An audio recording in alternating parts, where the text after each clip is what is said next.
Hi అండి. ఈరోజు మీకో విషయం షేర్ చేద్దాం అనుకున్నాను. చిన్నప్పుడు మా పెద్దవాళ్ళు అంటే మా మామయ్య వాళ్ళు, మా బాబాయ్ వాళ్ళు ఎవరైనా విదేశీ వ్యక్తుల్ని టీవీల్లో కానీ ఎక్కడ చూసినప్పుడు, వీళ్ళు ఈ వయసులో కూడా చూడు ఎంత గట్టిగా ఉన్నారో అంటారు. అసలు విషయం ఏంటంటే వాళ్ళకి తెలియంది, వాళ్ళు అనుకునేది ఏంటంటే, వాళ్ళు తినే తిండి అలా ఉంటుంది, అందుకే ఇంత గట్టిగా ఉన్నారు అంటారు. కానీ అసలు విషయం ఏంటంటే, వాళ్ళు తినే తిండితో పాటు వాళ్ళు ఎక్సర్సైజులు చేస్తారు కాబట్టి అలా ఉంటారనే విషయం చాలా లేట్‌గా తెలుస్తుంది.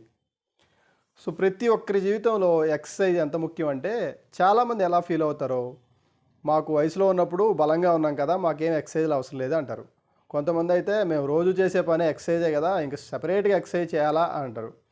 సో, ఎక్సర్సైజ్ ఎప్పుడు ఉపయోగపడుతుందంటే, వయసులో ఉన్నప్పుడు కాదండి. మీ ఏజ్ పెరిగిన తర్వాత, ఓల్డ్ ఏజ్‌కొచ్చిన తర్వాత, ఆ ఎక్సర్సైజ్ చేసిన ఫలితం అప్పుడు ఉపయోగపడుతుందండి. సో, ఎలాంటి కంప్లెయింట్ లేకుండా మీరు రోజు ఏదో ఒక టైంలో మీరు డైలీ మార్నింగ్ లేచి బ్రష్ ఎలా చేస్తారో, ఎక్సర్సైజ్‌ని కూడా అలా మీరు ఎప్పుడైతే మీ జీవితంలోకి ఆహ్వానిస్తారో, అప్పుడు మీ జీవితం చాలా సుఖంగా, సౌకర్యంగా, ఎటువంటి రోగాలు లేకుండా ఉంటుంది. ఎటువంటి రోగాలు రాకుండా ఉంటాయా అంటే ఖచ్చితంగా ఉండవండి.